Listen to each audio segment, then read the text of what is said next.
Ano nangyari? Bakit hindi na gumagalaw yan? Ewan ko, boss. Lumalaban pa naman kanina habang gago. Wala nang pulso to. Ano? Ibig bang sabihin, napatay niyo si Lenny? Ano pang tawag mo rito?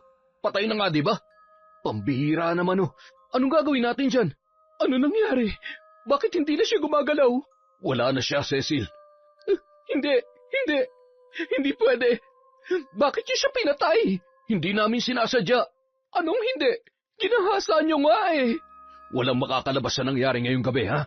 Itikom niyo yung mga bibig niyo kung ayaw ninyo mabulok sa kulungan. Lalo ka na, Cecil. Oras na magsalita ka tungkol sa nangyari sa pinsan mo.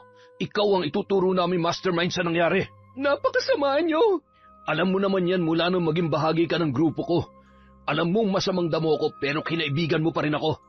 Kung masama kami, ikaw, ano ka? Anong tingin mo sa sarili mo, ha? Wala kayong awa. Binaboy niyo na nga ang pinsan ko, pinatay niyo pa. Tumahimik ka. Wala ka nang magagawa. Hindi mo naman kayang buhayin ang pinsan mo eh. At wala rin kaming kakayang gawin yon. Ang kailangan natin ngayon, mag-isip ng paraan kung paano ididispatcha ang bangkay niya. Yari tayo sa nanay niyan. Taon 2003. Cagayan. Nag-iisang anak ni Nora si Lenny. Mula ng mabiyuda ay ibinuhos na lamang niya ang buong atensyon niya sa anak. Lahat ng kinikita niya sa panggagamot at sa pagiging aborsyonista ay inilalaan niya para sa dalagita. Yun lang ang alam niyang mapagkakakitaan noon na hindi niya kailangang iwan ang anak. Kahit na gusto niya magtrabaho sa ibang bansa tulad ng kanyang mga pinsan ay hindi niya magawa. Bukod sa ayaw niyang mawalay kay Lenny, wala rin siyang tiwala sa mga tao na nakakasalamuhan nito. Nagsimulang maging malayo ang loob sa kanya ng kanyang anak nang mamatay ang kanyang asawa. Siya ang sinisi ng dalagita nang hindi agad maisugod sa ospital ang kanyang ama. Wala kasi silang perang pampaospital, kaya sinubukan pa rin niyang idaan sa mga herbal ang karamdaman ng lalaki. Ngunit ang hindi niya alam, ang karamdaman pala ng kanyang asawa ay nakakamatay. Halos lahat ng mga kapatid niya ay manggagamot. Mayroon ding marunong sa kulam at barang. Natutunan nila yon mula sa mga yumao nilang magulang na parehong albularyo.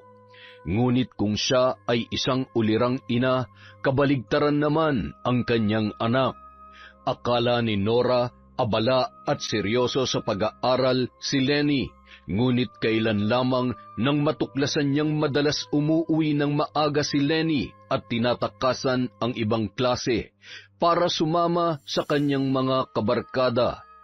Tiwala naman siya noon na kahit natutong bumarkada ay hindi mapapahamak ang dalagita dahil kasama nito ang pinsan niyang si Cecil. Ngunit lingid sa kanyang kaalaman, si Cecil pa mismo ang humihikayat kay Lenny na sumali sa grupo ni Dante. Kilala si Dante na responsable at matulungin sa kapwa, lalo na sa kanyang mga kaibigan.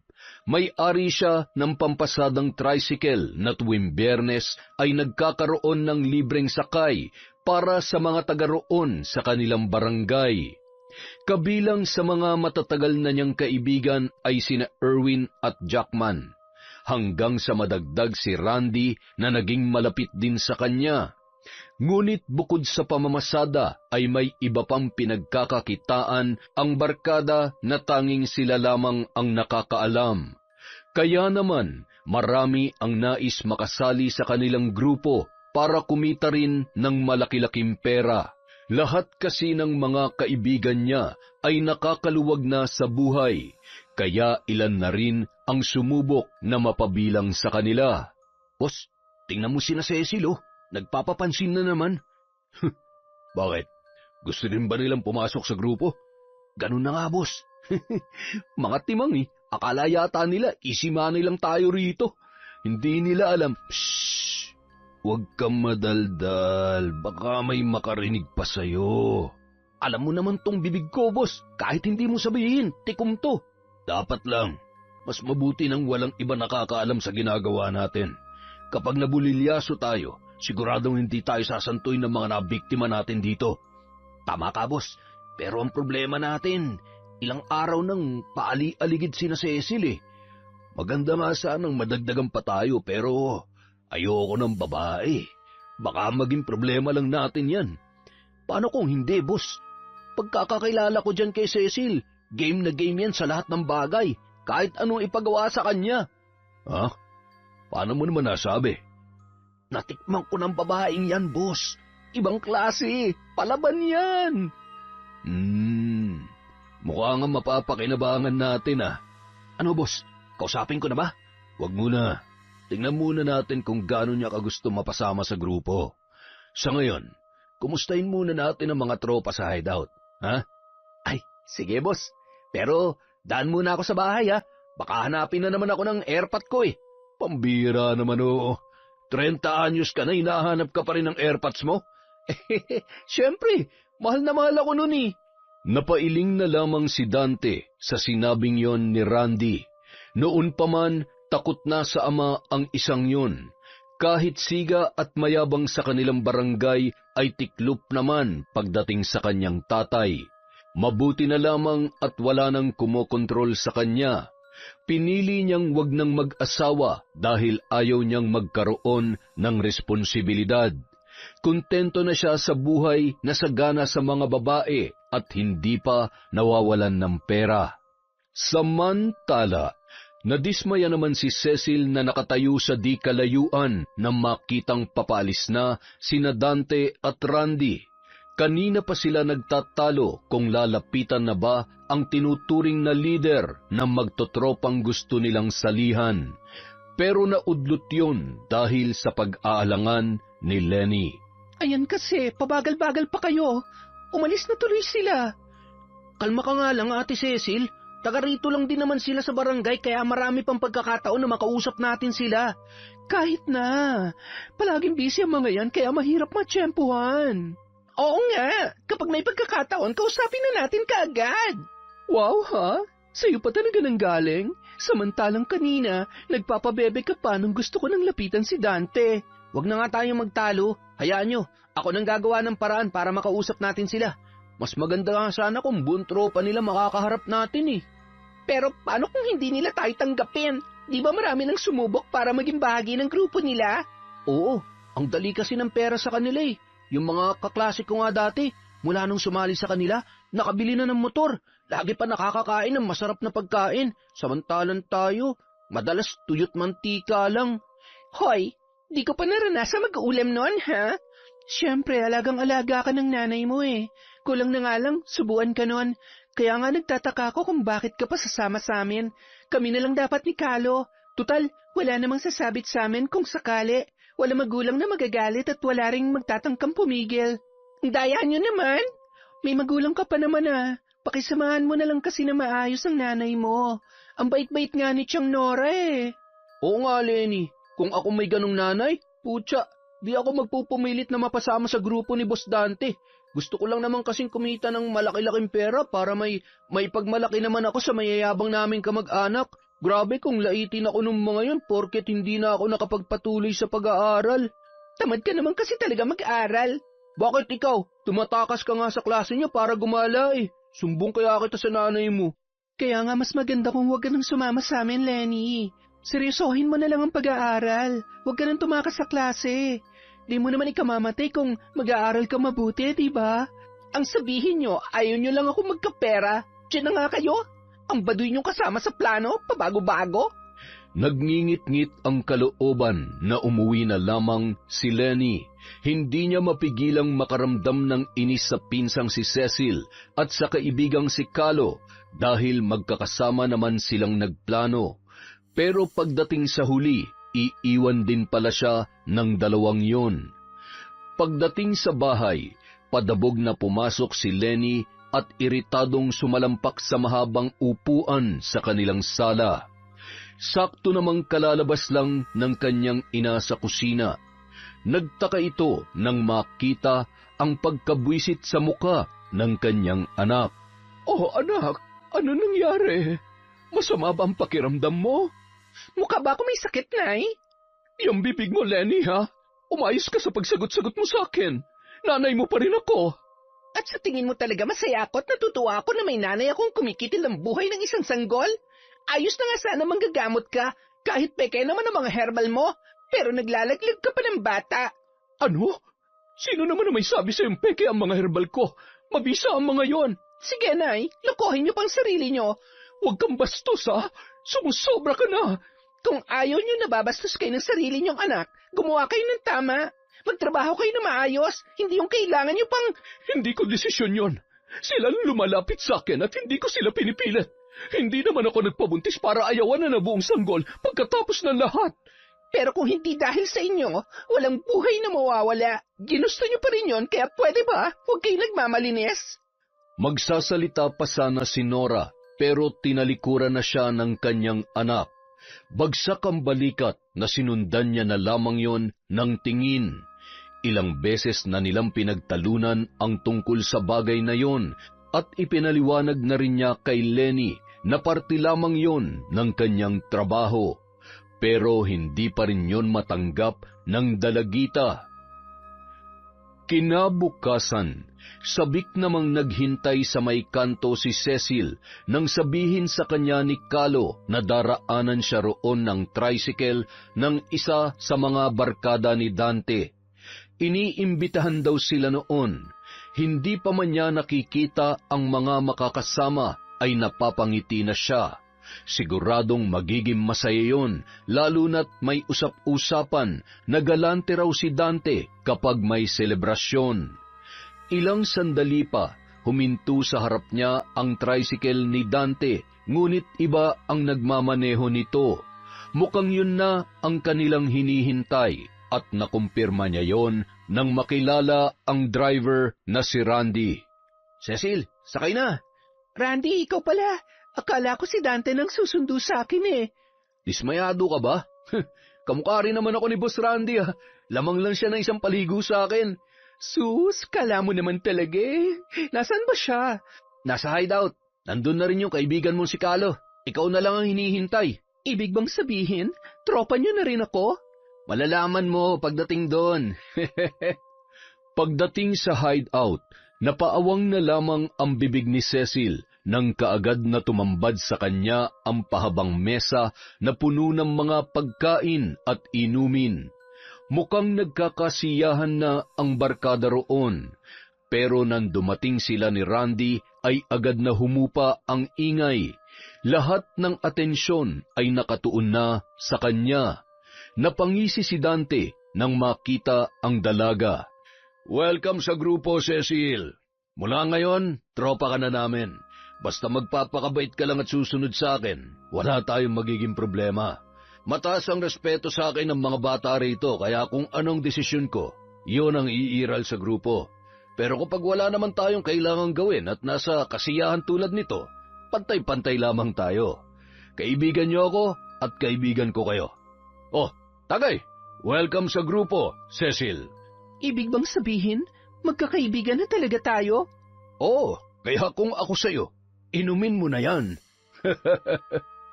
Sinunod naman ni Cecil ang sinabi ni Dante. Ininom niya ang alak na laman ng basong ibinigay ng lalaki. Ilang sandali pa, unti-unti na siyang tinablan ng kalasingan nang ang bawat katropa niya ay nag-abot na rin ng tagay sa kanya. Makalipas ang mahigit 1 oras, nakaramdam na ng pagkahilo ang dalaga.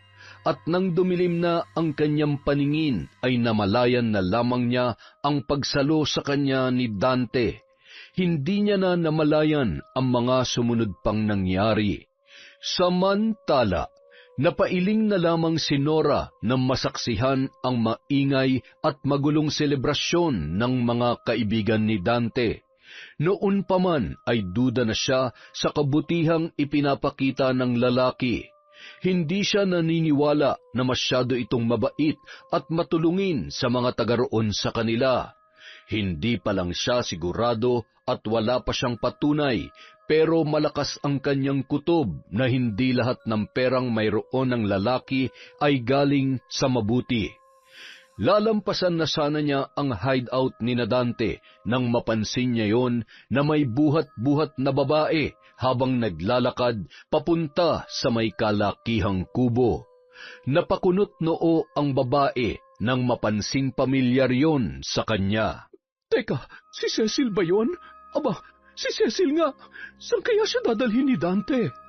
Nasagot ang kanyang katanungan nang makita niyang ipasok ni Dante sa kubo ang kanyang pamangkin. Gising pa noon si Cecil at narinig pa niyang humahagik-hik ng pasimpleng amuyin ng lalaki ang leeg nito.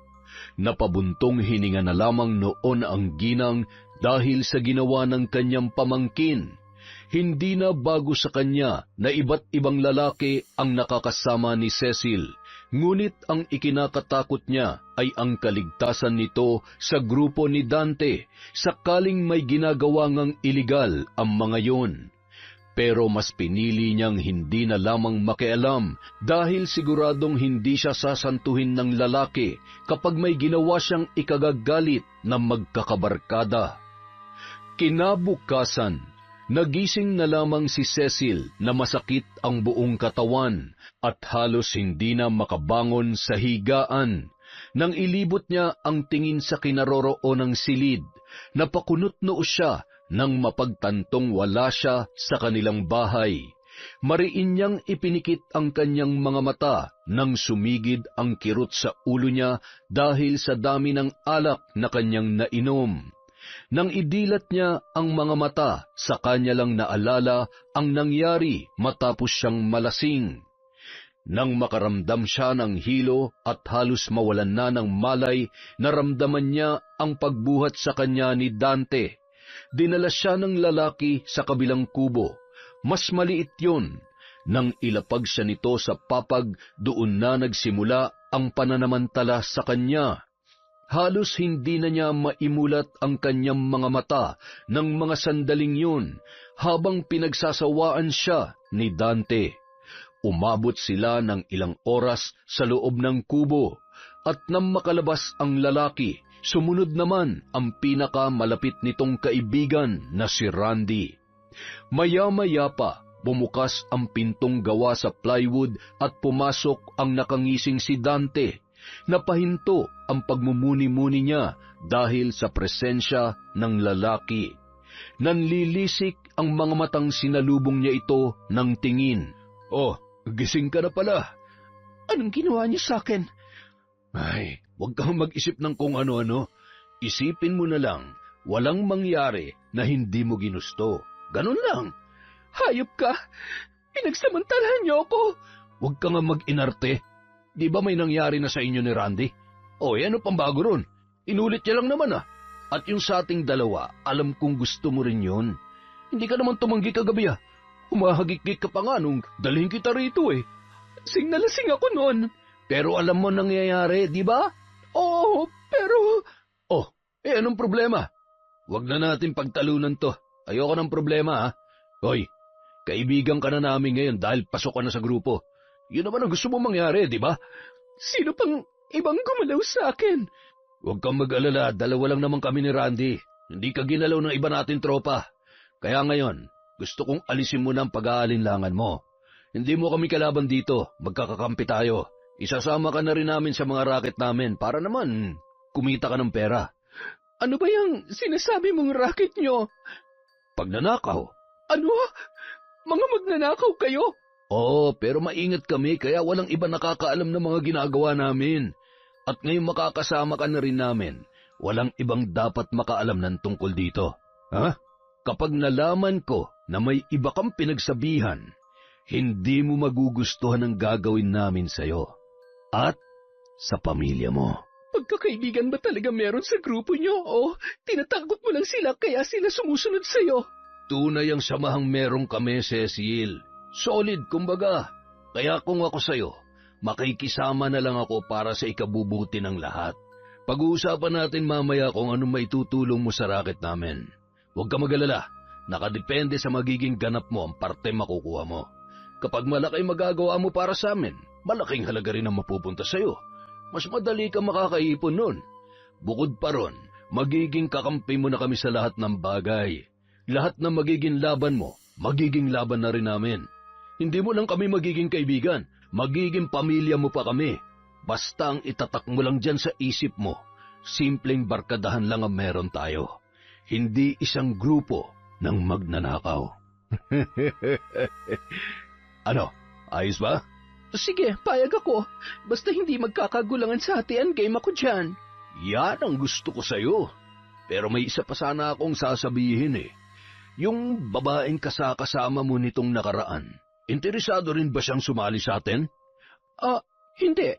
Huwag na natin siyang isama rito. Malaking gulo kapag napasama siya sa atin. Bakit naman? Basta. Nagpasya si Cecil na hindi na lamang banggitin ang tungkol sa tiyahin niyang si Nora na masamang magalit, lalo na kung malalagay sa alanganin ang kaisa-isa niyang anak. Nanatili na lamang tikom ang kanyang bibig. Ang mahalaga na lamang sa kanya ay hindi niya kasama si Lenny. Para kung mapahamak man siya ay wala na siyang maidadamay pang iba. Tinanggap at naging parte na rin ng grupo ni Dante si Calo. Noong una ay nag-aalangan pa siyang tanggapin ng dalawa, pero nang maisip niya ang kakayahan ni Calo at Cecil, nagbago ang kanyang pananaw. Siguradong mas mapapadali ang kanilang pagnanakaw sa tulong ng mga bago nilang miyembro. Nang makapag-usap-usap sa hideout, napagkasunduan nila ang magiging diskarte ni Cecil. Dahil ibang barangay naman ang pupuntiryahin nila para mas malaki-laki ang kitain, kailangan na rin madagdagan ang kanilang diskarte.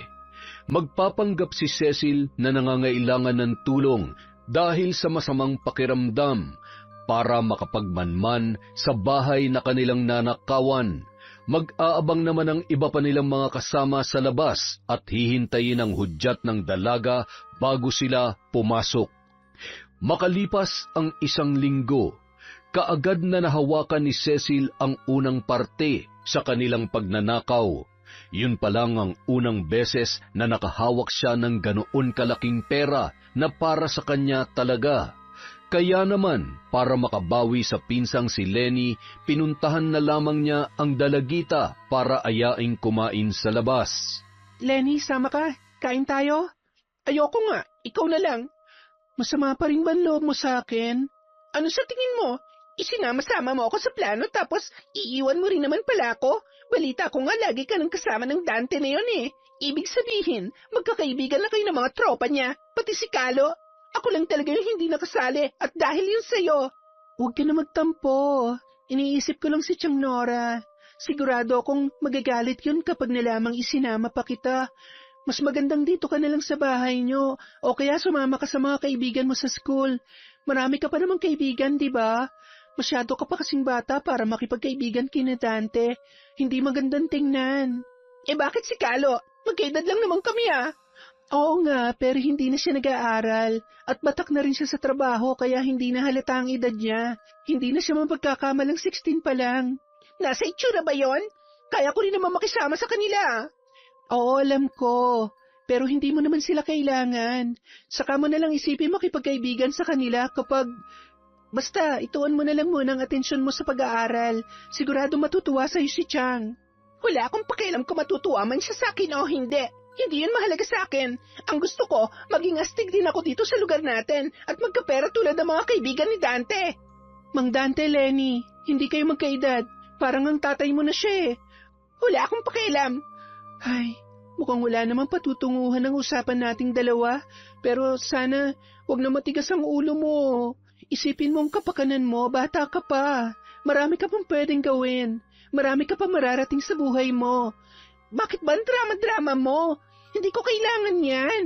Kung talaga may malasakit ka sa akin, di sana hinahayaan mo na lang ako maging masaya. Pinagsarhan ni Lenny ng pinto si Cecil, kaya wala na siyang nagawa kundi ang umalis na lamang. Pero nakakailang hakbang pa lang ang dalaga ay agad siyang napahinto nang masalubong ang kanyang tiya Nora. Kinausap mo ba si Lenny? Opo, Chang.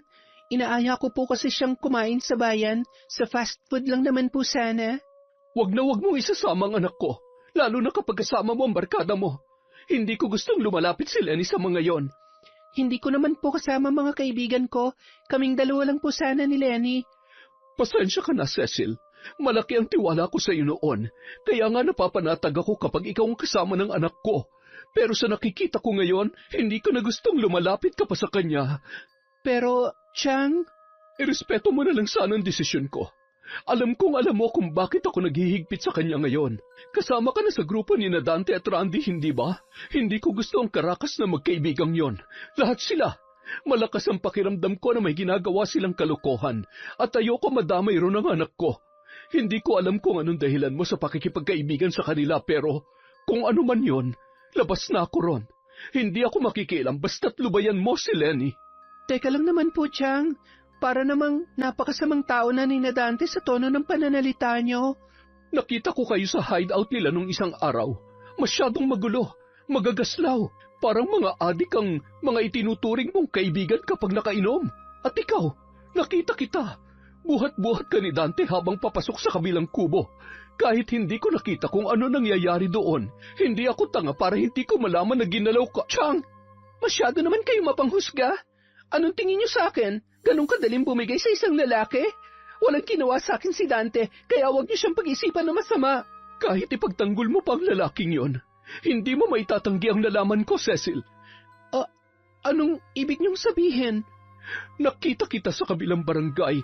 Hindi ko na kailangan banggitin ang ginawa niyo dahil alam mo kung anong tinutukoy ko. Pero gaya nga ng sinabi ko kanina, hindi ako makikialam. Basta layuan mo ang anak ko. Kitang-kita ni Nora kung paano namutla si Cecil matapos ang kanyang mga sinabi. Noong nakaraang linggo lamang ay ipinatawag siya ng isang pamilya roon para magpagamot. May pinuntahan din siyang buntis para magpahilot at may isang batang nausog kaya inabot na siya ng gabi. Nag-alok ang ama ng batang ginamot niya na ihatid na siya pauwi, pero habang inilalabas ng lalaki ang gagamiting motor, nakaagaw pansin noon ang 6 na taong pare-parehong nakabonet at nakaitim na jacket. Kinabahan siya nang makitang kalalabas lang ng mga yon sa may kalakihang bahay sa di kalayuan. Mag-aalas 12 na noon kaya tulog na ang mga tao sa buong paligid. Wala nang makikitang pakalat-kalat sa kalye kaya hindi siya napansin ng mga yon. Nakita niya ang isa na nagtanggal ng bonnet habang hawak ang bag na mukhang kinuha sa pinanggalingang bahay. Kahit hindi siya magtanong, malakas ang kutob niya na grupo yon ng mga magnanakaw. Ngunit ang nagpagulat sa kanya ay nang makita niya ang babaeng unang nagtanggal ng bonnet at hindi siya maaaring magkamali sa mukhang nakita niya na magpalinga-linga pa yon sa paligid. Napabuntong hininga na lamang si Nora sa pagkakabisto niya kay Cecil. Doon niya nakumpirma na tama ang hinala niya na may iligal na ginagawa ang grupo ni Dante. At hindi lang basta magkakaibigan ang mga yon. Kaya naman, mas lalong tumindi ang kagustuhan niyang mailayo ang kanyang anak sa mga taong kagaya ni na Dante na nagpapakitang tao lamang. Ngunit sa kabila ng kagustuhan ni Nora na maprotektahan ang anak, kabaliktaran naman ang ginagawa ni Lenny. Bagamat panay ang paalala ng kanyang ina, madalas pa rin siyang umaalis ng bahay nang walang paalam at tumatakas sa kanyang klase.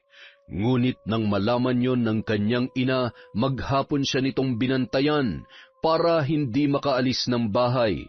Sa sobrang pagrerebelde sa kanyang ina, ay nagawa pa ring tumakas ni Lenny ng gabing yon. Hinintay niya lamang na makatulog si Nora bago tinangkang lumabas ng bahay. Patingkayad siyang naglakad patungo sa may pintuan, at nang makarating doon, buong ingat naman niya yung binuksan, sa takot na magising ang kanyang ina. Nang makalabas, dumiretso siya sa alam niyang madalas tinatambayan ni na Dante, ngunit bago pa man siya makarating doon, ay nakita na siya ng kanyang pinsan. Teka, si Cecil ba yun? Bakit nakaitim silang lahat ng mga kasama niya? Sinubukang lumapit ni Lenny kina Cecil pero hindi siya natuloy nang marinig ang tawanan ng mga yon. Napakunot ang noo niya nang mapansing nakabonet pa ang iba. Ganoon din si Kalo.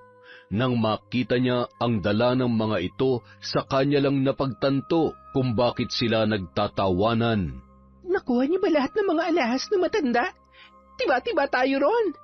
Oo naman, nakuha namin lahat. Ang galing mo kasi. Halik lang palang katapat para mauto mo yung gurang na yon. Sa susunod ulit, Ate Cecil, ha? Mas gagalingan ko pa sa susunod para mas marami tayong makuha at mapaghahatian. Hindi nakita ni Lenny si Dante, pero kumpleto ang mga kaibigan ng lalaki. Umarko ang kaliwang kilay niya na mapagtanto kung ano ang ginawa ng mga yun. Nakangisi siya naglakad para lapitan ang magkakaibigan na nagkakasiyahan pa rin habang tinitingnan ang mga ninakaw na alahas. Ang iba sa kanila ay may hawak pang libo-libong pera. Kaya pala ang lakas na loob mo mag-ayang kumain sa labas dahil pag nanakaw na pala ang bago mong trabaho. Lenny, ganyan palang ginagawa nyo kaya marami kayong pera, ha? Anong ginagawa mo rito? Ikaw ang dapat na sumagot sa tanong ko. Kaya ba ayaw mo akong pasalihin kasi ganyan ang ginagawa nyo? Kung alam mo na palang mga magnanakaw sila, bakit ka pa pumayag na maging kaibigan nila? Hoy, ang ingay mo. Kuya Randy, baka magsumbong yan. Talaga magsusumbong ako. Ire-report ko kayo, mga magnanakaw. Akala ko pa naman matitino kayo kaya gustong-gusto ko kayong maging kaibigan. Tapos malalaman ko ngayon na hindi naman pala kayo dapat hangaan. Dahil ang mga itinutulong nyo at ang mga perang tinatamasa nyo galing sa nakaw. Lenny, huwag ka maingay, please. Mapapahamak ka lang sa ginagawa mo. Bakit, ha? Anong gagawin nyo sa akin? Puputulan ka namin ng dila. Randy, baka naman pwedeng pauwi na lang natin siya. Hindi naman siya magsasalita eh. Sinasabi niya lang na magsusumbong siya dahil sa galit niya sa akin. Anong dahil sa galit ko sa'yo? Magsusumbong ako dahil mali ang ginagawa nyo. Nananamantala kayo ng ibang tao. Siguro, hindi lang pagnanakaw ang ginagawa nyo, ano? Lenny, huwag ka na magsalita. Mapapahamak ka lang. Ngunit sa kabila ng mga paalala at pakiusap ni Cecil, nagpatuloy pa rin sa pagbabanta ang dalagita. Hindi yun nagustuhan ni Randy kaya kinausap nito ang kanyang mga kasama na sapilitang isama ang dalaga sa kanilang hideout. Tinutulan yun ni Cecil at pinigilan ang mga kaibigan niya, pero ni isa sa mga yun ay walang nakinig sa kanya kaya wala na siyang nagawa pa. Napaiyak na lamang si Cecil nang busalan ang bibig ng kanyang pinsan habang isinasakay sa tricycle patungo sa kanilang hideout. Pagdating nila roon, kaagad na ring dumating si Dante na siyang kakausap kay Lenny. Sinubukan nilang kumbinsihin ang dalaga na makipagkaibigan na lamang sa kanila at wag na magsalita, pero nanindigan yon na mali ang kanilang ginagawa. Nang magmatigas pa si Lenny, hindi inaasahan ni Cecil ang mga sumunod na nangyari. Nang gabi ring yun, pinagsamantalahan ng buong barkada ang walang kalaban-laban na dalaga. Halos magwala si Cecil sa kanyang pagmamakaawa para sa pinsan, ngunit hindi siya pinakinggan ng kanyang mga kaibigan. Kailangan daw gawin yon para matakot at hindi na magsalita pa si Lenny. Pinilahan ng 5 magkakaibigan na pawang mga lalaki ang kaisa-isang anak ni Nora. Wala siyang kaalam-alam noon na nasa matinding kapahamakan na pala ang dalaga. Hanggang sa bigla na lamang inatake ng hika si Lenny at wala man lang nakapansin noon na kinakapos na pala yon ng hininga. Nang tumigil sa panlalaban at hindi na makagalaw, doon pa lamang napagtanto ng mga kalalakihan na wala na palang buhay ang kanilang pinagsasamantalahan. Ano nangyari? Bakit hindi na gumagalaw yan? Ewan ko, boss. Lumalaban pa naman kanina habang gago. Wala nang pulso to. Ano? Ibig bang sabihin, napatay niyo si Lenny? O ano pang tawag mo rito? Patay na nga, di ba? Pambihira naman. Anong gagawin natin dyan? Ano nangyari? Bakit hindi na siya gumagalaw? Wala na siya, Cecil. Hindi pwede. Hindi ito maaari. Bakit niyo siya pinatay? Hindi namin sinasadya. Anong hindi? Ginahasa niyo nga eh. Walang makakalabas sa nangyari ngayong gabi, ha? Itikom niyo yung mga bibig niyo kung ayaw ninyo mabulok sa kulungan. Lalo ka na, Cecil. Oras na magsalita ka tungkol sa nangyari sa pinsan mo. Ikaw ang ituturo namin mastermind sa nangyari. Napakasama niyo. Alam mo naman yan mula nung maging bahagi ka ng grupo ko. Alam mong masamang damo ko pero kinaibigan mo pa rin ako. Kung masama kami, ikaw, ano ka? Anong tingin mo sa sarili mo, ha? Wala kayong awa. Binaboy niyo na nga ang pinsan ko, pinatay niyo pa. Tumahimik ka. Wala ka nang magagawa. Hindi mo naman kayang buhayin ang pinsan mo at wala rin kaming kakayang gawin yon. Ang kailangan natin ngayon, mag-isip ng paraan kung paano ididispatcha ang bangkay niya. Yari tayo sa nanay niyan. Bobo, kaya nga wala dapat makalabas tungkol dito, di ba? Kung tatahimik kayo at aarte na parang wala nangyari, hindi kayo pagdududahan. Wala naman nakakita sa atin Walang testigo at wala ring ebidensya na tayo nga nakapatay kay Lenny. Boss, ano kaya kung itapon na lang natin sa irrigation ng bangkay niya? Baka sakaling pag dun siya nakita, isipin na lang na nalunod siya. Nang sang-ayunan ni Dante ang suhestyon ni Randy, kaagad na kumilos ang magkakaibigan para itapon sa irrigation ang bangkay ni Lenny. Balak sana nilang itapon na lang sa kung saan pero naisip nila na baka kapag nagkaroon ng investigasyon ay madali na lamang silang maituturo. Malaki kasi ang posibilidad na may makakita pa sa kanila.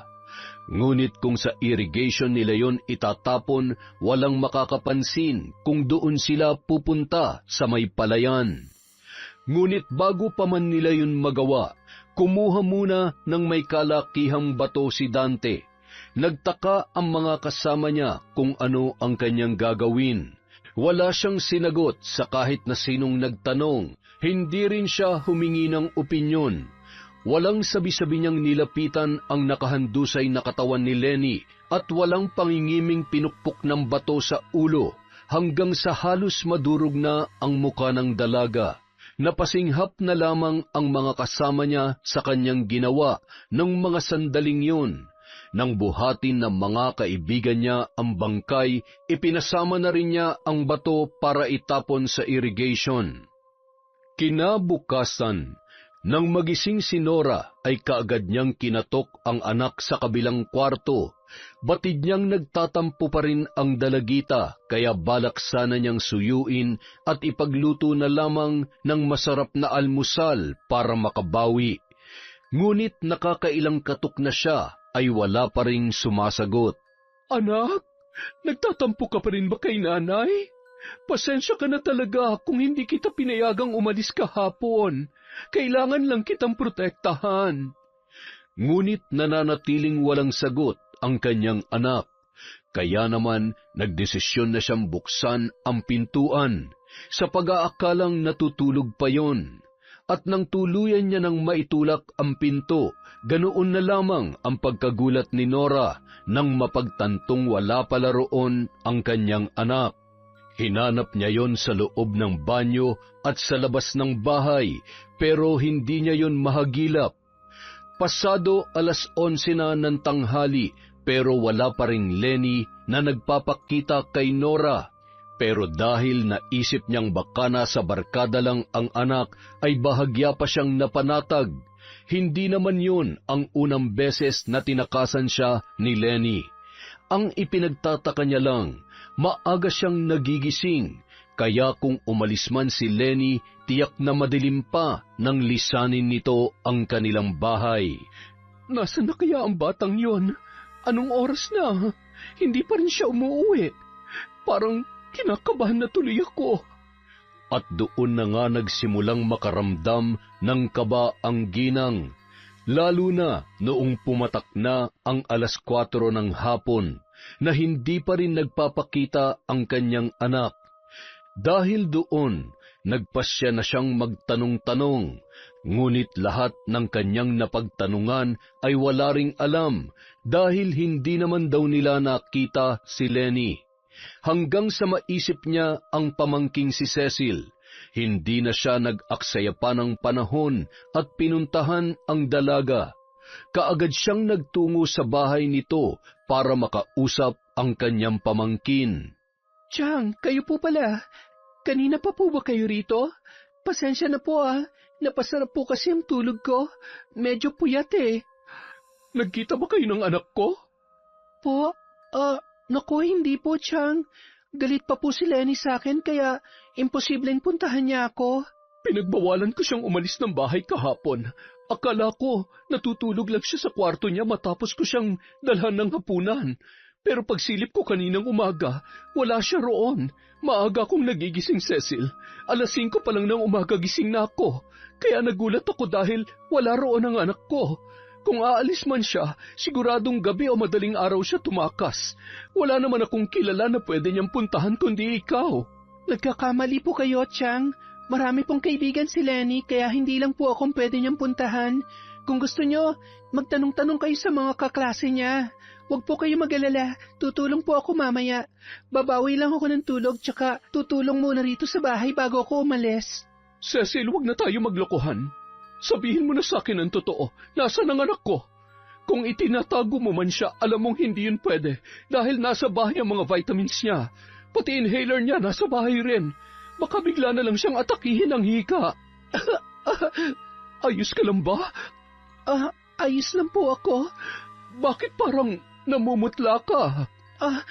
Kulang lang po ako sa tulog, Chang. Kaya nga po sabi ko, matutulog muna ako. Basta mamaya, tutulong ho ako sa inyo sa paghanap sa pinsan ko. Pero sa ngayon, kailangan ko lang po muna magpahinga. Wala nang maisip na palusot si Cecil sa ina ni Lenny. Kaya wala na siyang nagawa kundi ang magpaalam na lamang na babalik na sa pagtulog. Ngunit ang totoo, magdamag siyang gising dahil hindi niya magawang ipikit ang kanyang mga mata habang inaalala kung paano isa-isang pinagsamantalahan ng mga kaibigan niya ang kanyang pinsan. Kung nandiri siya sa kanyang sarili nung pinagpasasaan siya ni Dante at Randy, di hamak na mas higit pa ron ang dinanas ni Lenny.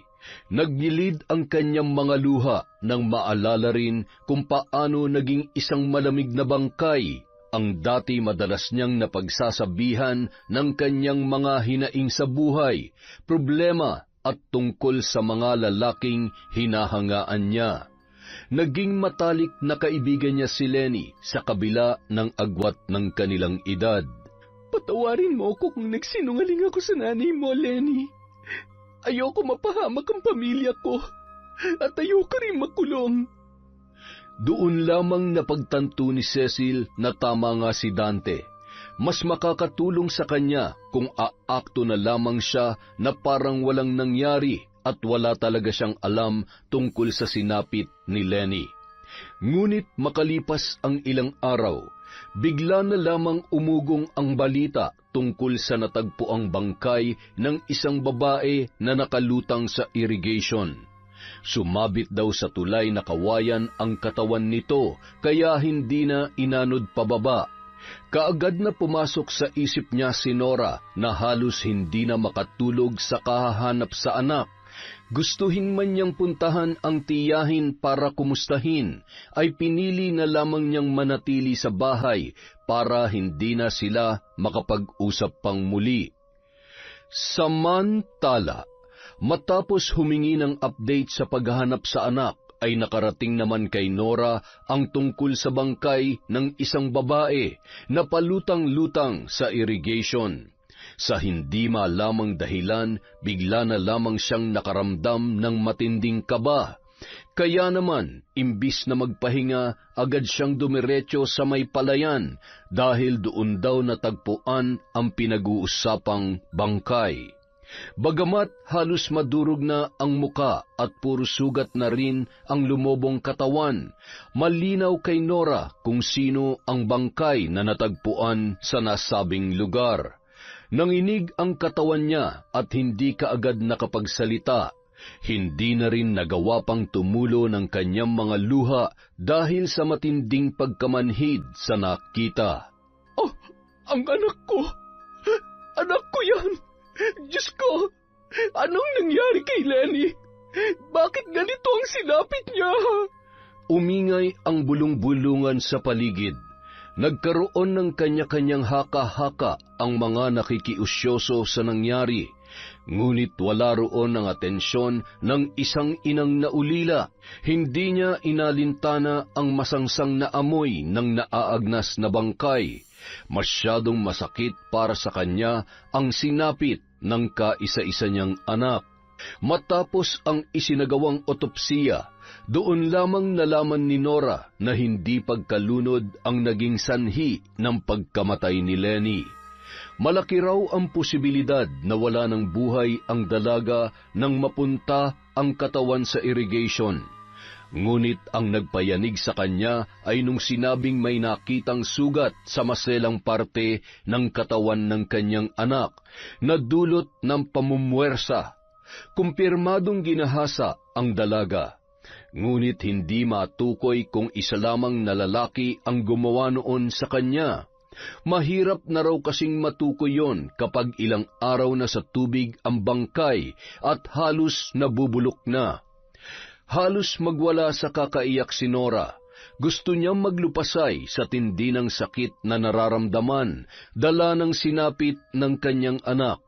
Ginawa niya naman ang lahat para maprotektahan si Lenny. Ginawa niya lahat ng makabubuti para sa kaisa-isa na lamang niyang pamilya.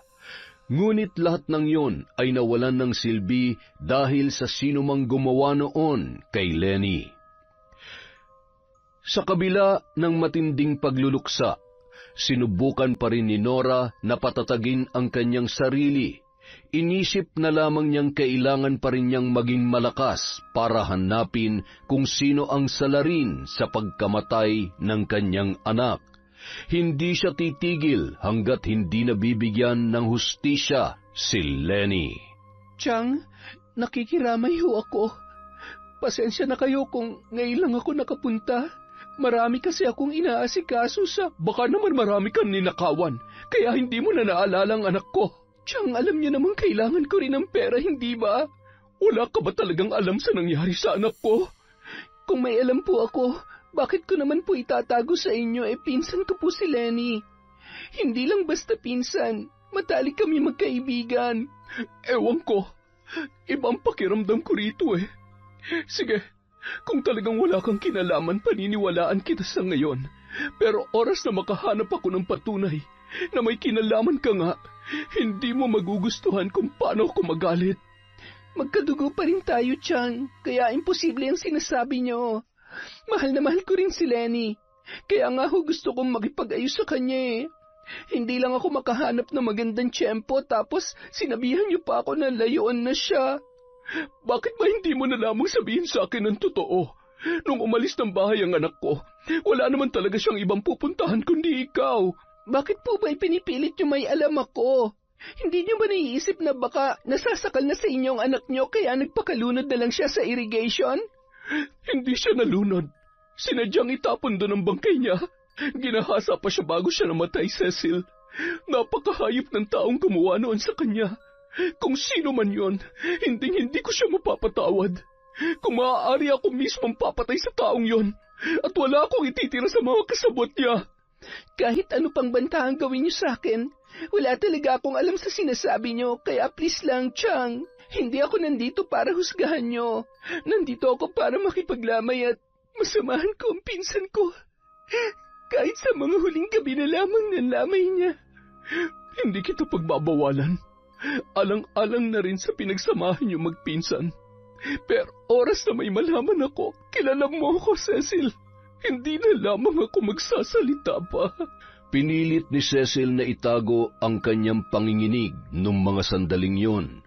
Kampante naman siya na walang malalaman si Nora pero hindi niya maipaliwanag ang kabang nararamdaman.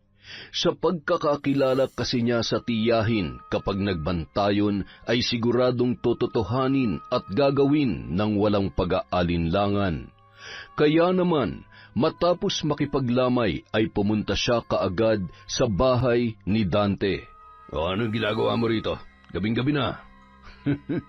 Huwag mong sabihin ikaw naman na may pangangailangan ngayon, kaya... Dante, may problema tayo. Anong problema? Hindi mo ba nabalitaan? Nakita na ang bangkay ni Lenny na palutang-lutang sa irrigation. Oh, ano naman kung nakita ng bangkay niya? Natatakot ka? Sus, wala namang ebidensya makakapagturo na tayong pumatay ah. Anong tayo? Kayo lang. Damay ka na ron, kahit ano pang sabihin mo, uy. Itinago mo rin na nangyari, Cecil. Kaya huwag mo nang isalbang sarili mo sa mga sinasabi ko sa'yo. Kapag nalaman ng tiyahin ko na may kinalaman tayong lahat, sinasabi ko sa'yo, ibang magalit yon. Bakit? Pumapatay ba siya ng tao? Higit pa ron ang kaya niyang gawin. Anong ibig mo sabihin? Kaya niyang... Boss, nariyan ka ba? Anak ng tokwa naman oh. Isa-isa na kayong dumarating dito sa bahay ko ah. Ay, pagbuksan mo nga ng pinto si Randy. Cecil! Oh, bakit? Namumutla ka? May nangyari ba? Hindi niyo pa ba alam? May nakakita na sa bangkay ni Lenny. Gago. Sa tingin mo ba hindi pa yung makakarating sa amin? Nauna pa nga dumating si Cecil kaysa sa iyo eh. At pareho pa kayo nang inaalala. Bakit ba kasi kayo kinakabahan? Siguradong bulok na sa tubig ang katawan ng babaeng yun kaya wala na silang makukuhang ebidensya na makapagtuturo sa atin. Eh boss, paano kung may nakakita pala nung itapon natin yung bangkay niya? May nag-report na ba? Wala pa. Oy, wala pa naman pala eh. Binulabog niyo ako rito para mag-alala sa isang bagay na hindi naman dapat pinuproblema. Pambira naman kayo. Magsiuwi na nga kayo. Bagamat nag-aalangan, napilitan na lamang umuwi si Cecil. Pero habang naglalakad sa daan, hindi siya mapakali at palinga-linga sa paligid. Pakiramdam niya bigla na lamang magpapakita ang kaluluwa ni Lenny sa kanya para magpaalala. At hindi nga siya nagkamali. Maya-maya lamang umihip ang napakalamig na hangin. Binilisan niya ang mga hakbang ngunit tila bumigat ang kanyang mga paa. Hindi pa siya nakakalayo nang makarinig ng mahinang boses. Hindi siya maaaring magkamali. Boses yon ng kanyang pinsan. Dahil sa takot ay kumaripas na siya ng takbo pauwi sa kanilang bahay. Pagdating niya roon, wala rin siyang kasama kaya muli na naman siyang binalot ng takot. Ilang sandali pa, muntik na siyang mapatalon sa labis na pagkagulat nang makarinig ng sunod-sunod na katok. Tigilan mo na ako, Lenny! Ayoko na! Paulit-ulit niyang isinigaw yon, hanggang makarinig ulit siya ng isa pang boses. Umiling-iling ang dalaga habang humahagulhol. Pinagsisisihan na niya ang nangyari. Nagsisisi siya na wala siyang ginawa para sa kanyang pinsan. Maya-maya pa, bigla na lamang siyang natauhan nang marinig ang sigaw ng kanyang tiyahin mula sa labas. Cecil, buksan mo itong pinto! Chang! Kaagad siyang tumakbo sa may pintuan para papasukin ang kanyang tiyahin. Tumambad sa kanya ang galit na galit nitong muka na wari handang manakit anumang oras. Chang! Umamin ka na, Cecil. Anong kinalaman mo sa pagkawala ng anak ko? Sabihin mo na sa akin bago pa man ako may gawin sa'yo. Alam mo na kayang-kaya kitang paaminin sa ibang paraan, kaya huwag mo nang pahirapan ang sarili mo. Aminin ko na, Chang. Sasabihin ko ng totoo. Pero nakikiusap po ako. Ayoko pong makulong. Kapag itinuro ko sila, ako ang ididiin nila. Hindi ka nila madidiin kung magsasabi ka sa akin ng totoo. Hindi korte ang huhusga sa hayop na pumatay sa anak ko, kundi ako mismo. At sisiguraduhin ko sa iyo na mas masahol pa sa hatol ng husgado ang ipapataw ko sa kanila. Chang, nung tumakas po kasi si Lenny sa inyo, nakita niya kami. Kagagaling lang namin sa pagnanakaw. Nakita niya mga alahas na dala namin, pati yung pera. Narinig niya rin ang pinag-uusapan namin. Natakot ang mga kasamaan ko na magsusumbong si Lenny dahil nagbabanta siya sa amin. Magsusumbong daw siya sa mga pulis dahil mga magnanakaw daw kami. Anong ginawa niyo sa kanya? Tiyang, pinigilan ko po sila. Sinubukan kong iligtas si Lenny pero inilayo nila sa akin ang pinsan ko. Dinala siya sa hideout para turuan ng leksyon. Ginahasa siya ng mga kaibigan ko. Lahat sila, pati si Dante. Pinagpasapasahan nila si Lenny. Pero habang pinagsasamantalahan siya ni Randy, hindi niya namalayan na hindi na pala humihinga si Lenny. Nalaman nilang nila nung hindi na siya nagalaw. Hindi namin alam kung ano ikinamatay niya, pero ang duda ko, baka inatake siya ng hika habang hinahali siya ng mga kasama ko, Chang. Hayop! At wala ka man lamang nagawa. Hindi mo sila pinigilan. Ginawa ko yan, Chang. Ginawa ko lahat na makakaya ko. Pero tinakot nila ako. Noong una pa lang, ginawa na rin nila sa akin yun. Ginahasa rin nila ako, kaya ako ang natanggap sa grupo nila. At ginamit pa nila ako sa pagnanakaw. Inaakit ko ang pagnanakawan namin. Kapag tumanggi ako, babalikan nilang pamilya ko. Gagalawin nilang kapatid ko, kaya ginawa ko na lang ang gusto nila. Mga hayop, hindi na sila naawa sa anak ko. Menor de edad pa lamang si Lenny Cecil. Hindi pa siya nakakatapos ng pag-aaral. Nagsisimula pa lamang siya sa kolehiyo. Patawarin niyo po ako, Chang. Patawarin niyo ako kung wala akong nagawa para iligtas siya. Natakot din po ako para sa sarili kong buhay at sa mga kapatid ko.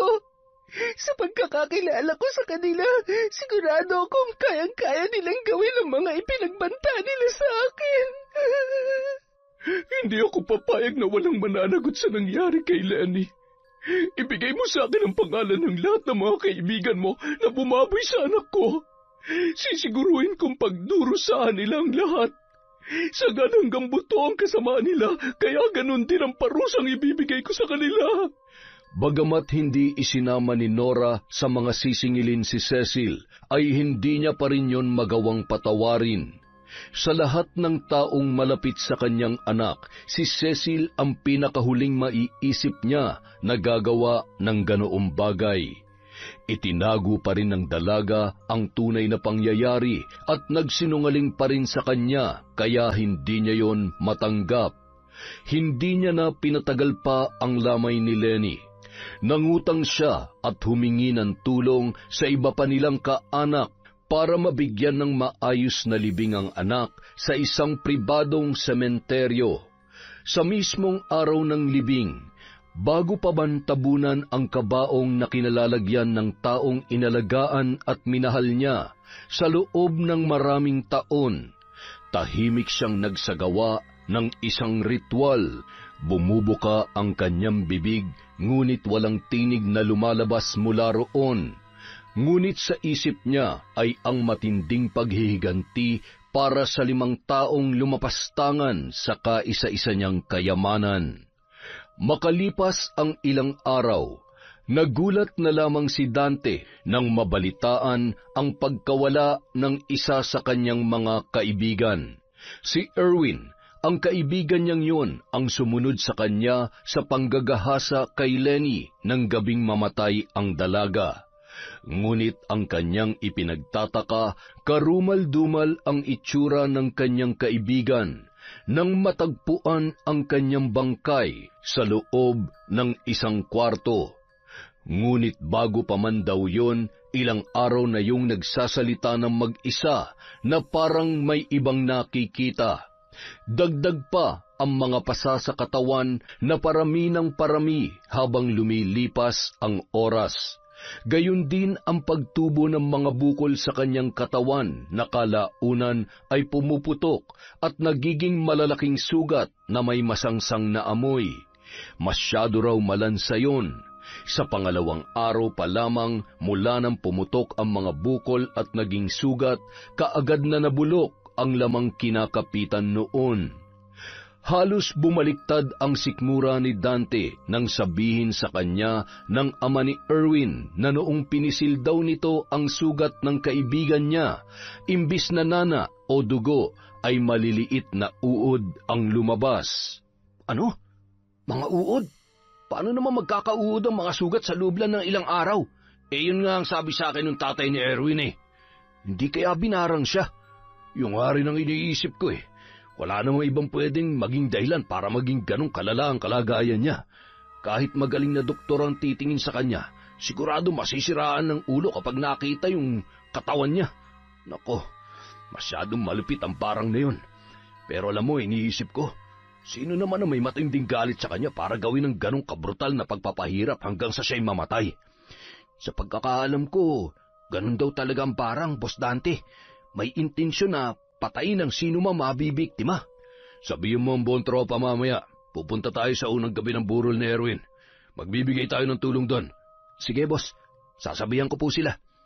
Masyadong marami nangyayari ngayon kaya wala muna tayong magiging lakad, ha? Hindi muna tayo magnanakaw. Ay, teka. Ano na nga palang balita kay Cecil? Bakit di na nagpapakita yun, ha? Na-depress na yata, boss. Ilang araw nang hindi lumalabas sa bahay nila eh. Sabi nga nung kapatid niya na nakausap ko kanina, halos hindi na raw lumalabas ng kwarto. Hindi na rin kumakain na maayos. Siraulo rin talaga yung babaeng yun ah. Sa ginagawa niya, baka sumunod din siya kay Erwin. Anong gagawin natin sa kanya, boss? Baka tuluyan ang kumalas sa atin yun. Hayaan niyo na muna. Babalik din yun. Baka hindi niya lang matanggap ang nangyari sa pinsan niya. Siyempre, makukonsensya yun. Kaya huwag niyo na munang pakialaman. Kapag ayos na siya, saka na lang tayo bumalik sa pagraraket, ha?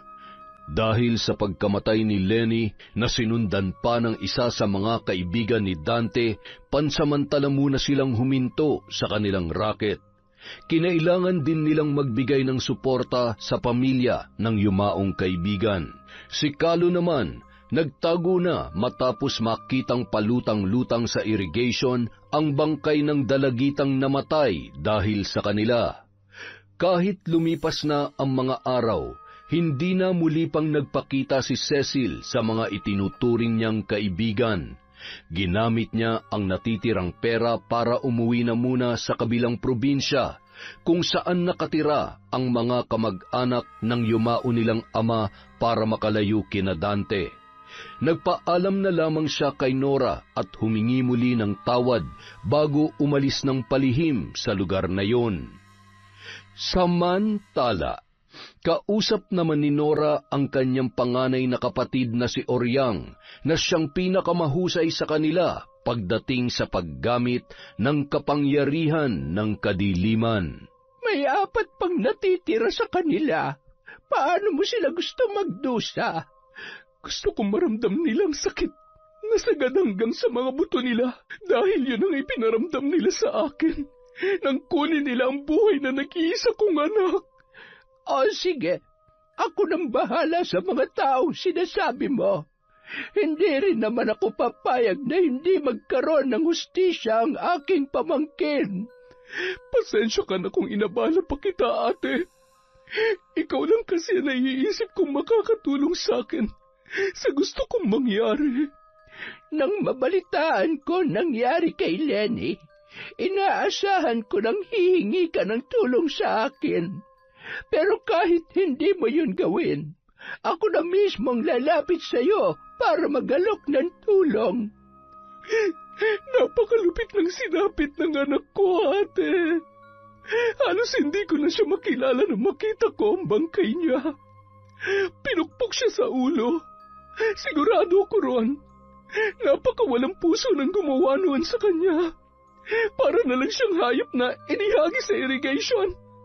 Umasa ako na naglayas lang ang anak ko. Nabuhay pa siya at walang masama nangyari sa kanya. Pero hindi ko akalaing malamig at naaagnas na bangkay na pala ang mayayakap ko nung araw na iyon, ate. Napakasakit. Sana ako na lamang. Napakabata pa niya para mawala sa mundong ito. May mga pangarap pa siya para sa kanyang sarili. May samaan pa rin ba kayo ng loob nung siya'y mawala? Oo, ate. Ikinulong ko siya sa bahay dahil ayokong sumali siya sa grupo ni Dante. Kailan lang nung matuklasan ko magnanakaw pala silang magkakaibigan. Nagpapanggap lang sila na matino at ginagamit ang pagtulong sa mga taga rito para hindi sila paghinalaan. Pero ang totoo, mga salot sila, mga halangang bituka nila, wala silang kaluluwa. Huwag na huwag kang gagawa ng kahit na anong ikakapahamak mo, Nora. Naiintindihan ko ang galit na nararamdaman mo ngayon, pero lahat ng yan ay may patutunguhan kung magtitiwala ka sa magiging karma nila. Lalo na sa Danteng yon na walang awang pinukpok sa ulo ang pamangkin ko. Siya ang tatanggap ng pinakamahirap at pinakamasakit na kamatayan. Hindi pa man naililibing si Erwin, muling yumanig kina Dante ang isa na namang masamang balita. Papunta pa lamang sila sa lamay nang makarating sa kanila ang balitang wala na ang isa pa nilang kaibigan na si Jackman. Ano? Patay na rin si Jackman? Baka naman may nantitrip lang sa'yo, Randy. Seryoso ako, boss. Ayan text yan ng kapatid ni Jackman. Itinago lang daw ng pamilya nila ang totoong nangyari dahil nahihiya sila sa mga naging kalokohan ng anak nila. Punyeta naman Ano ba kasi nangyayari? Bakit sunod-sunod na namamatay sa atin? Ano yan? Iniisa-isa tayo? Kinikilibutan na nga ako, boss Lalo na parehong-pareho sila ni Erwin ang ikinamatay. Inuuod rin ang katawan niya at halos mabulok na bago pa man bawian ang buhay. May naiisip ka ba kung sino gumagawa nito sa atin? Wala, boss. Wala naman tayong nabiktima kaya hindi tayo pwedeng basta na lang magturo. Yung nanay ni Lenny, wala namang alam yun Wala siyang ideya na tayo may kinalaman sa pagkamatay ng anak niya. Halos magwala si Dante sa galit at takot na unti-unti nang bumabalot sa kanya. Kung barang ang pumatay kay Erwin at ganun din sa kamamatay lang na si Jackman, siguradong mangyayari din yun sa kanila kung iniisa-isa na silang magkakaibigan. Imbis na makipaglamay ay umuwi na lamang sila. Ngunit inabot na sila ng madaling araw sa kakaisip kung bakit yun nangyari sa dalawang malalapit nilang kaibigan. Samantala, napangisi naman si Nora na magtagumpay silang muli ng kanyang kapatid sa paghihiganti para sa kanyang anak na si Lenny. Uubusin namin kayo. Wala ni isang matitira sa inyo. Buhay ang kinuha niyo sa akin, kaya buhay rin ang kukunin ko sa inyong lahat. Sakaling makamit ni Nora ang hustisya para sa kanyang anak, balak na rin niyang lisanin ang lugar na yun. Wala na siyang sapat na dahilan para manatili pa roon. Pero habang hindi pa tapos ang laban niya para sa hustisya, mananatili muna siya doon kahit hindi madali sa kanya ang lahat. Mabigat sa kanyang kalooban ang manatili sa bahay na wala na ang taong nagbibigay ng kulay sa kanyang buhay. Huminto na rin muna siya sa panggagamot dahil bukod sa nagluluksa siya ay hindi na siya makahanap ng sapat na dahilan para muli pang magpatuloy sa kanyang buhay. Mula nang mabalita sa buong barangay ang magkasunod na pagkamatay nina Erwin at Jackman na parehong barang ang ikinasawi ay nagkawatak-watak na ang kanilang grupo. Ang iba sa kanilang mga kasamahan ay umuwi na lamang sa probinsya kung saan nakatira ang kanilang mga kaanak para makalayo doon. May sumpa raw na dumapo sa kanilang magkakaibigan at ayaw nang mabiktima pa ng iba. Makalipas ang isa pang araw, kabuburol lamang kay Jackman nang mabalitaan naman ni Dante na may sakit na ang iba pa niyang mga kaibigan. Bagamat nagpasya ng lumayo ang mga yon, ay hindi pa rin sila nakaligtas. Kasama roon sina Carlo at Randy na pareho ng malubha ang kalagayan. Pinuntahan ni Dante ang pinakamalapit niyang kaibigan na si Randy para kumustahin ang kalagayan noon. Ngunit pagpasok pa lang niya sa bahay ay sumalubong na sa kanya ang masangsang na amoy. Nagtakip na lang siya ng ilong, ngunit nanunuot pa rin ang lansa na sumisimoy sa buong kabahayan dahil sa sugat ni Randy. Halos dumugi na yon ng langaw, kaya kinulambuan na lamang nila. Hindi na maimulat ng kaibigan niya ang kaliwang mata dala ng sobrang pamamaga. Maging ang labi nito ay hindi na rin pantay. Makapal ang itaas at nagbitak naman ang pang-ibabang labi dahil sa mga sugat. Bakit pa nangyayari sa atin to? Buisit! Boss Dante, huwag ka na lang magsalita. Alam ko nahihirapan ka na. Pero huwag ka mag-alala. Magbibigay ako ng tulong sa pamilya mo. Salamat, boss. Mag-iingat ka palagi. Mabigat ang kalooban na nilisan ni Dante ang bahay ni Randy para puntahan naman ang kaibigan at bago lang sa kanilang grupo na si Kalo. Kahit na saglit pa lamang silang nagkakasama ay napatunayan na nila ang katapatan ng batang yun. Kaya naman hindi na rin naging mahirap para sa kanya nang tumanggap ng bago, lalo na't ganoon pa kabata. Ngunit tila nagsisi siya sa desisyon na puntahan ang pinakabatang kaibigan, dahil pagdating niya sa bahay ng binatilyo ay isa na itong malamig na bangkay. Abot-abot ang kaba ni Dante nang makauwi dahil isa-isa nang nawawala ang kanyang mga kaibigan. Sa kanilang grupo, siya at si Cecil na lamang ang natitira. Sa pagkakataong yun, mukhang tumakas na ang babae dahil wala na yon sa dati niyang tinitirhan. Wala naman silang ibang mapagtanungan. Tanging ang nanay lamang ni Lenny ang maaari niyang kausapin, pero nag-aalangan siyang pumunta ron dahil sa nagawang kasalanan. Baka yun pa ang maging dahilan para siya ay mabisto ng ginang. Imbis na sa upuan ay napasalampak na lamang sa sahig si Dante habang tinatawagan ang numero ni Cecil. Bakit mo pa ako tinatawagan? Gusto ko nang kumalas sa grupo mo, Dante. Anong kumalas? Magkakaibigan tayo rito. Bakit hindi ka man lang nagpaalam sa amin? Bakit pa ako magpapaalam? Alam ko namang hindi niyo ako pakakawalan kung magsasabi ako sa inyo. Pabayaan niyo na ako. Gusto ko na mamuhay ng tahimik, yung malayo sa gulo. Alam mo ba kung ano nangyari sa mga kasamahan natin? Wala na sila. Patay na sila. Si Randy na lang ang buhay ngayon, pero naghihingalo na rin. Wala akong balita sa nangyayari dyan. Kung ano man ang nangyari sa kanila, karma na rin nila yon sa ginawa nila sa pinsan ko. Ano? Mga kaibigan natin ang pinag-uusapan dito. Talaga? May kaibigan bang ginagahasa, Dante? May kaibigan ba na pagbabantaan ng buhay mo, ng pamilya mo? Sige nga, sabihin mo sa akin kung kaibigan ba talagang tawag mo ron. Hayop ka, Cecil. Ano yan, ha? Pinakinabangan mo lang kami? Kayo mas nakinabang sa akin. Sunod-sunod na napamura si Dante nang babaan siya ni Cecil ng tawag. Akala pa naman niya ay tunay na ang samahang nabuo nila sa kabila ng mga naging pananakot niya noong una. Pero naghihintay lang pala ng pagkakataon ang babaeng yon para makaalis at makalayo sa kanila. Siya na lamang ang natitira. Hindi niya alam kung anong maaaring mangyari sa kanya sa mga susunod na araw, ngunit kailangan niya yung paghandaan.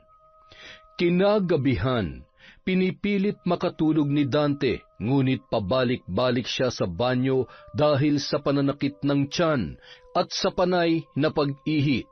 Mas lumala pa yon nang makaramdam na rin siya ng pagkahilo. Patakbo siyang nagtungo sa lababo at doon sunod-sunod na napaduwal habang sapu-sapo ang kanyang ulo. Sumigid ang matinding kirot na tila mabibiyak yon. Nasundan pa ang kanyang pagsusuka, ngunit sa pagkakataong yun, natigilan siya nang mapansing tila may gumagalaw sa mga isinuka niya sa lababo. Ha? Ano yun? Sa labis na pagtataka, inilapit pa ni Dante ang kanyang muka sa lababo. Kaagad siyang napasigaw nang tumalsik ang itim na uod sa kaliwang mata niya at tila mabilis na nanuot yun. Kinusot-kusot niya ang kanyang mata para maalis ang napakaliit na uod, pero hindi niya yun matanggal. Nararamdaman niya ang paggalaw noon na animoy pinipilit na makapasok. Napangiwi siya sa tindi ng pangangati. Nang hindi na siya makatiis ay kinusot niya ng kinusot ang kaliwang mata. Naglakad siya patungo sa may salamin na nakatayo sa may sala. Ganoon na lamang ang panlalaki ng kanyang mga mata nang mapagtantong hindi na lamang basta namumula ang parteng kinusot niya. Mabilis na namaga ang gilid nito. Nang titigan niya yon sa salamin, kinilabutan siya nang makita ang tila paggalaw ng kung anong nasa loob ng namamagang parte. Paglipas ng mga oras, tinubuan na rin ng mga bukol si Dante. Ngunit ang pinaka hindi inaasahan, una yung tumubo sa magkabilang kamay niya. Pati ang palad niya ay hindi nakaligtas. Oras lang ang itinagal bago pumutok ang mga bukol na wari may pumisa sa mga yon para maging sugat. Doon na napaluha ang lalaki, dala ng matinding sakit. Nagsabay-sabay ang pagkirot ng mga sugat niya at ng kanyang ulo na tila binibiyak, kaya halos inuntog niya na yon sa pader. Nagsisigaw siya sa sakit, humingi ng tulong. May mga dumating naman para siya'y tulungan, pero gulat na gulat ang mga kapitbahay niya sa kanyang sinasapit. Naging usap-usapan ang kanyang kalagayan na tulad rin sa mga yumao niyang kaibigan. Doon niya na nabalitaan na binawian na pala ng buhay si Randy nang hindi nakayanan ang kanyang nararanasang sakit. May iilang nagmalasakit at tumawag ng albularyo para matingnan ang kanyang kalagayan. Ngunit kahit 2 albularyo na ang sumubok, ni isa sa mga yon ay walang umubra, hanggang sa tuluyan ng nakaratay sa kama si Dante. Kung hindi dahil sa mga taong nagmamagandang loob na tumulong sa kanya, ay baka nabulok na lamang siya roon. Ngunit kinagabihan, isang hindi inaasahang bisita ang dumating sa kanyang bahay. Sino ka? Paano ka nakapasok dito? May humingi ng tulong sa akin. Ang sabi, kailangan mo raw ng manggagamot. Hindi ikaw ang kailangan ko. Umalis ka rito. Bakit? Kilala mo ba kung sino ako? Oo, ikaw ang nanay ni Lenny. Alam ko kung bakit ka nandito. Ano, masaya ka na ba sa nakikita mong kalagayan ko? Bakit? Karapat dapat ka bang mahirapan? May dahilan ba para parusahan ka ng ganyan? Pwes, kahit hindi ka umamin, alam ko na ang lahat. Ikaw ang pumukpok ng bato sa ulo ng anak ko. Wala kang puso. Pinagsamantalahan niyo na nga ang anak ko. Pinatay at tinapon niyo pa sa irrigation na parang walang kwantang hayop. Kaya ngayon, tanggapin mo ang pinakamatindi mong karma. Hindi lang yan ang sasapitin mo. Maghintay ka dahil magkikita-kita rin kayo ng mga kaibigan mo sa impyerno. Pero huwag ka mag-alala. Matagal pang mangyayari yon. Mas matinding parusa kung mas matagal ka pang magdurusa sa kalagayan mong yan. Pagkasabi noon, iniwan na ni Nora ang lalaki. Halos lahat ng mga manggagamot sa barangay at sa mga karatig baryo ay kakilala niya. Kaya ni isa sa mga yon ay walang nagtangkang gumamot sa lalaki. Tumagal ng mahigit 1 linggo ang pagdurusa ni Dante, hanggang sa siya na mismo ang tumapos sa nararanasan niyang pagdurusa. Napangisi na lamang si Nora nang mabalita ang nagpatiwakal ang lalaki. Tapos na! Nabigyan na ng hustisya ang anak mo. Ikaw, kailangan mong patawarin ang sarili mo sa mga nangyari sa kanya. Hindi ko alam, ate. Hindi ko nga alam kung paano ko magsisimula ngayong wala na si Lenny. Hindi ko alam kung para kanino pa ako mabubuhay. Hindi pa naman ang huli ang lahat para sa iyo, Nora. Marami ka pang pwedeng gawin. Isa kang manggagamot. Kailangan ka ng mga tao. Matutulungan mo sila. Parang napapagod na ako, ate. Sigurado kung hindi gugustuhin ng anak mo na basta ka na lamang sumuko. Subukan mo pa rin bumangon. Kahit hindi na dito. Kung gusto mo, pumunta ka sa ibang lugar yung mas tahimik at malayo sa makakapagpaalala sa iyo sa bangungot na nangyari sa lugar na ito. Sa huli, sinunod ni Nora ang sinabi ng kanyang kapatid. Lumipat siya ng tirahan at ipinagpatuloy ang kanyang panggagamot. Pero huminto na siya sa paglaglag ng bata dahil yon ang madalas na pinag-aawayan nilang mag-ina. Isa pa, napapanaginipan niya si Lenny. Yon ang gustong mangyari ng kanyang anak, ang magpatuloy siya sa pagiging isang mahusay na manggagamot at hindi sa pagiging aborsyonista. Ginawa niyang inspirasyon ang yumaong anak sa kanyang ginagawa. Taon-taon pa rin niyang binibisita ang puntod noon kahit na may kalayuan na ang tinitirhan niya. Dahil yon ang kanyang ipinangako bago siya umalis, na hindi magiging hadlang ang distansya nila para hindi siya makadalaw. Hindi nagtagal, may nakilala rin siyang lalaki. Halos magkaedad lamang sila. Biyudo na yon pero may 2 anak na babae. Mabait si Freddy at maalaga sa mga anak, kaya hindi naging mahirap para sa kanya na tanggapin yon at muling buksan ang kanyang puso na muling magmahal. Hindi na siya magkakaanak pa dahil sa kanyang edad, pero hindi nawawala ang kanyang puso at nananatiling buhay roon si Lenny, kaya naging masaya pa rin siya. Ibinubuhos na lamang ni Nora ang pagmamahal sa 2 dalaga na naging malapit din kaagad sa kanya. Doon niya napagtanto na totoo nga ang sinabi ng kanyang kapatid na hindi pa huli ang lahat para sa kanya. Kaya hindi siya nagsisisi na nagpatuloy pa rin siya sa buhay sa kabila ng pinakamalaking dagok na kanyang pinagdaanan. Yon! Isa na namang malupit na kwento. Maraming salamat po ulit, sobra-sobra, mula sa Kwentong Enteng. Dahil dyan, magsha-shoutout ulit tayo. Parami ng parami. Simulan natin kay Ashley Hillary Paslon. Hello po kay Cherry Bliss Salazar. Hi kay Edgardo Fontanilla. Sa Jaime Family of Bukidnon from Salomon Jaime. Hello po kay Ondiano TV. Kay Jake Official and Pro Bacon Official. Rapsa ng Bacon. Sa Shooting at Gabawan Family of Iloilo from MGS 14. Hello po kay Anal Le Valiega, kay Virginia Pontillas, kay Rachel Requina. Hi po kay Josie Pangilayan, kay Jeneline Jacobe. Hello rin po kay Teresita Vergara, kay Ana Hapina, kay Sherna Docot, Jasmine Castillo. Hello po kay Randy Enoy, sa Alajid Family from Jenaline Rodrigo. Hello po sa mga mananahi ng Baller Garments, Amrose, Gemajoy, Salve from Kimberly Caballero. Hello po kay Rocky Ramos, Myla Dumalag from Cainta, kay Jennifer Sacris, kay Hondra Delin. Hi kay Maura 620, kay Mary Ann Garcia. Hello kay Eric Nermal, kay Aida Sikander, kay Mami from Doha, Qatar. Hello po kay Ate Aya, kay Rose Maricao, kay Faye Yuson. Hello po sa Toledo Family of Gatchalian, Parañaque, from Janisa Toledo.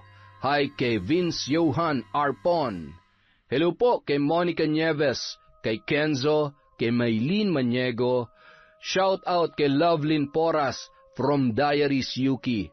Hello po sa Alde Family from Rico. Hi kay Sandalwood, kay Annalyn Cantara, kay Lydia Lopez, kay Annalisa Cañete, kay Randy Malyari. Hello kay Jenny Cabubas, kay Lane Cardiente.